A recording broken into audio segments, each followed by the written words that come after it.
কি পশ্চিমবঙ্গবাসী রেডি তো?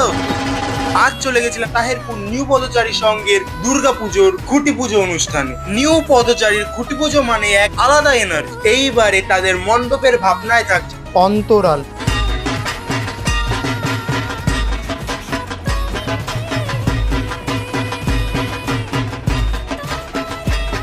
এরই সাথে তাহিরপুরের চেয়ারম্যান 10 নম্বর ওয়ার্ডের কাউন্সিলর এবং প্যান্ডেলের মালিকের সংবর্ধনা জানানো।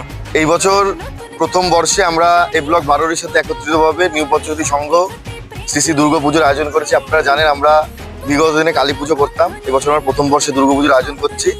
এবছরে আমাদের যেটা মণ্ডপ মূল ভাবনা, আমাদের এবারে থিমের নাম অন্তরালে। আর প্রতিমায় থাকছে এআই এর ছোঁয়া, অর্থাৎ এআই প্রতিমা। আমাদের প্রতিমা রূপদান করবেন কৃষ্ণনগরের প্রখ্যাত মৃৎশিল্পী বঙ্গ কৃতিত্ব পুরস্কারপ্রাপ্ত রামপাল মহাশয়। এবং আমাদের মণ্ডপে তুলে ধরবো অন্তরাল। মণ্ডপের যে অন্তরালের যেই জিনিসগুলো থাকে সেটা দিয়ে এবার আমাদের মণ্ডপ ভাবনা। আমাদের থিমের নাম এবছর অন্তরালে। আপনাদের সকলকে আমন্ত্রণ জানাই এ ব্লক নিউ পথচারী সংঘের পক্ষ থেকে। আপনারা আসুন আমাদের পুজোতে এবং আমাদের তাহিরপুরের পুজোকে আরো একটি উঁচু মাত্রায় নিয়ে যান, এই আশা রাখবো। ধন্যবাদ।